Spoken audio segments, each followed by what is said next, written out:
We're going to hear a few words from our chef, our nourisher, who has created a great meal downstairs today. You going to come back and do it again tomorrow? Of course. Is it going to be bigger and better tomorrow? The biggest. He's really got some special stuff planned tomorrow, including that secret late evening dessert of tallow donuts. So I hope he'll tell us more about that. But this is Chef Johnny Ochoa, also known as Old Butch, with KNC Cattle.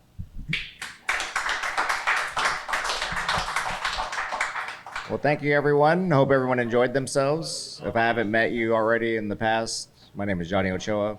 I'm from Austin, Texas, and I work with Cole Bolton at KNC Cattle. We've grown the company and just really taken it to where we didn't think it could go. And it's just really cool. I know a lot of y'all are customers, and just thank you for that. And I hope you just really enjoyed the food that we grew for you today. But no, it's just really been an interesting journey for us to cross into the Bitcoin space. And Cole and I both went together the first time because someone had approached us with it. And it's really taken the business in a different direction. It's taken he and I in a different direction. And we've really met a lot of just interesting people along that way. And a lot of the stuff I do outside of working here in Austin is that we travel across the country and we do like, basically we cut a half cow at a different ranch and then bring awareness to just local ranching, regenerative ranching. And it's also people that are on the Beef Initiative website. And it's just really cool because it's kind of a cross between like people that want to just be in control of their food supply and then people that are also in Bitcoin. So it's just an interesting space to be in. And for me, it's been nothing but a positive experience. And I've really met a lot of really cool people just in Austin and just across the US so far. And just really cool. And I've been around like just food my whole life. And just something about being involved in the Bitcoin space is completely different than anything else I've been around. And I didn't know much about it about 3 years ago. But since I have been around just like a lot of people in a lot of states, it's just something that's just really cool. Just very open-minded people that are into like really coming up with more solutions than to just, just doing the same things that just don't work every day. So I really salute, just everyone here today and anyone that I've met along the way. But no, it's interesting just to see. I've worked in very large scale food supply. So just shipping out just crap food to whatever to get to restaurants. And then to meet Cole and like really be in control of like, we actually know from when this thing was born to now it's in your home. And I have all the traceability to do that. That's mostly what I work with at that place. But it's just a really cool time in the world where like people are, something about the last 2.5 to 3 years, people have really changed and have grown this like really big interest in this. And it's not just like here. It's all over the place. I meet people and this is what we talk about all week. And it's a really interesting time. And I think it's just really cool to be somewhere where like we're growing all the food that we feed these animals 1.5 years before the animals are even born. So we're just in control of the whole process. It's just like a really amazing thing. And then the fact that we can like build like a plant where we can actually like string them up, cut them up, put them in a box and ship them to people. It's just really cool. And just the people you meet along the way and you hear like their stories about how they're just, made them healthier, is better for their finances throughout the year. Just a really cool thing. And like if anyone has any questions about anything like that, please fire away. And this could be like about anything related to ranching or cooking or. I have a question. Yes. When you go and meet other people across states, and you're talking about kind of how Bitcoin intersects with what you're doing, I'm just curious, like, what are some questions that like ranchers have, like immediately off the bat about what Bitcoin is? So a lot of them don't know what it is. Okay. And then so that's what's kind of cool because somebody will just kind of just stand next to them and just kind of just work them through it. Okay.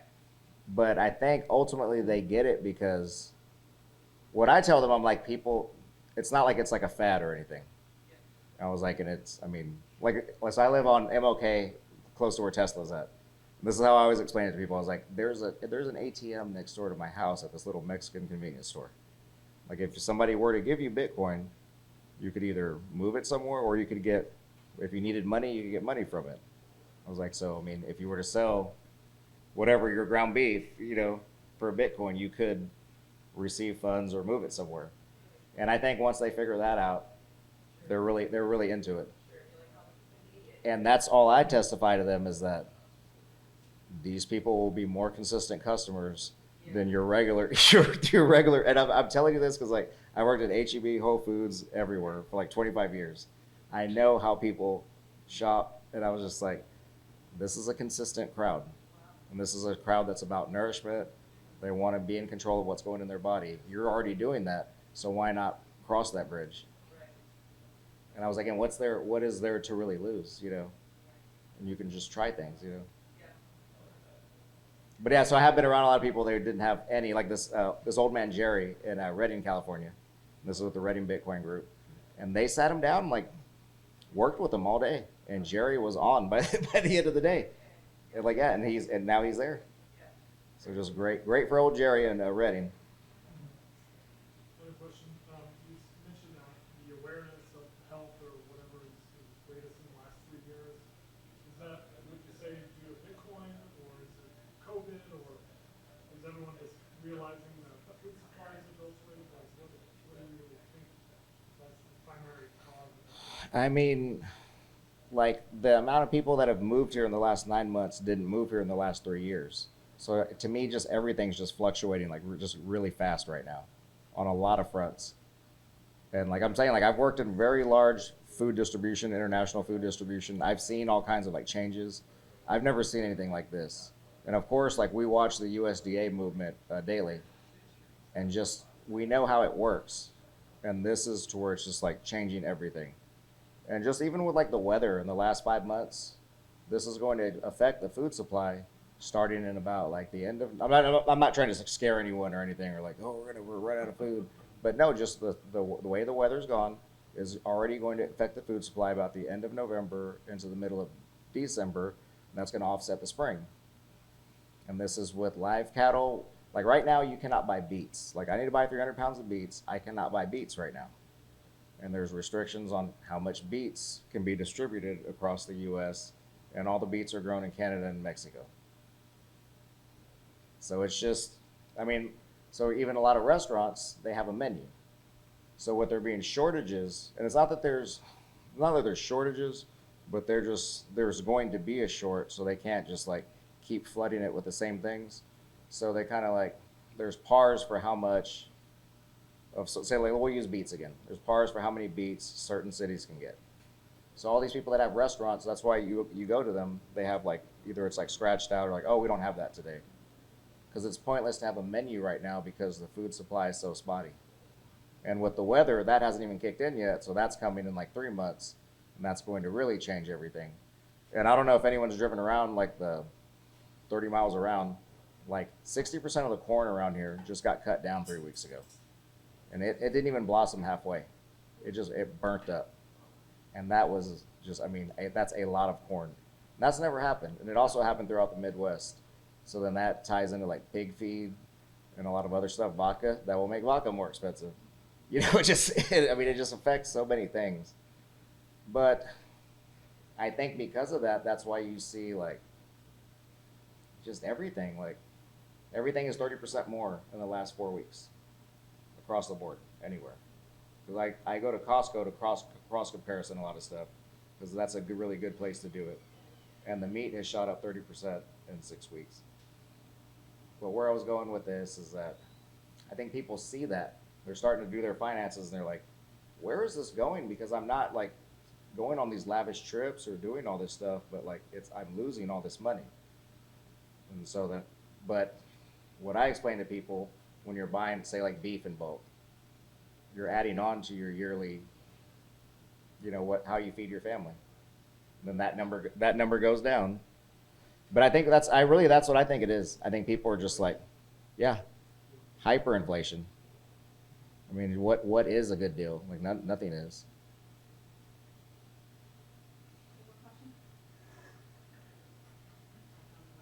Oh yeah. I wanted to add on to a couple things Johnny said. Let's see, you mentioned about shortages and weather. So we all know, because we're sitting right in it, that it's hot outside and things are getting burned up. But it's an El Nino year. So what's coming right behind that predictive for Texas at least. Let's say you weren't a corn farmer, you grew something else and you got by, or somehow you were able to keep your cattle fed this summer. Well, in an El Nino, this winter is predicted to be colder and damper than usual.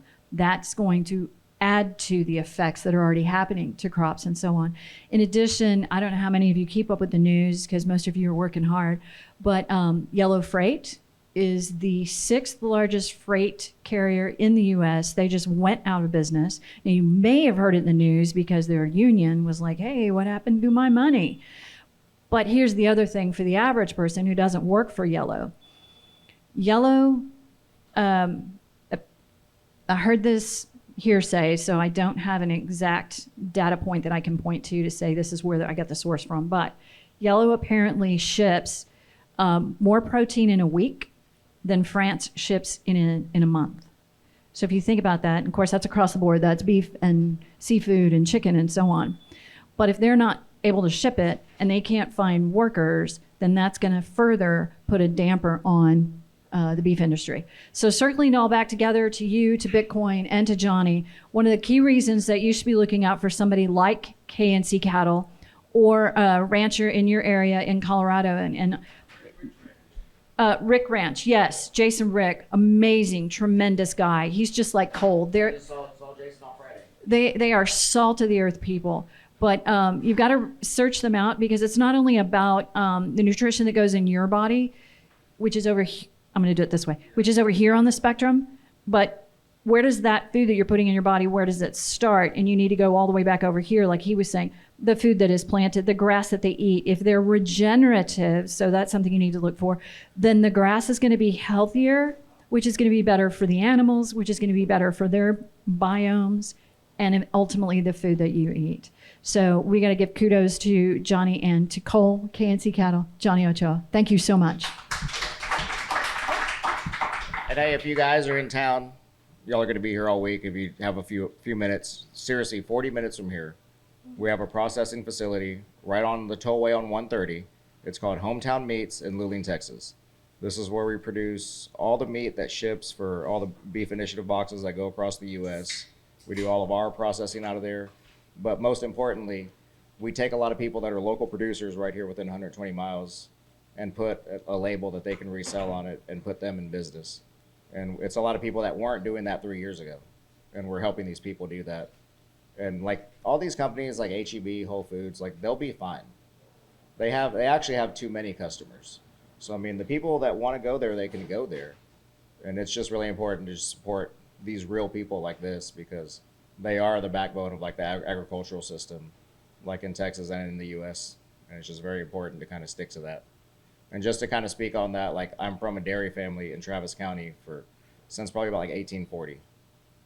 And that's why this is just really passionate for me. This is how I grew up. And for me to work in this and just this be my life is like, that's completely full circle for me. And I just like to kind of share that with people. Go right ahead. Do you have a dairy recommendation if I wanted to source local, There's really not a lot in Austin, but there's 2 in Seguin. Okay. I forgot the names of them because I was just Where's Seguin near? What town? near Luling, Texas. You go through Luling to get there. Yeah. But no, seriously, you could, if you are in town, I would definitely recommend going to see our place. It's not just a little meat market. We can hold up to 500 cows hanging on the rail. And it's just an amazing thing that 3 of us built that we're feeding people literally across the nation and in our state.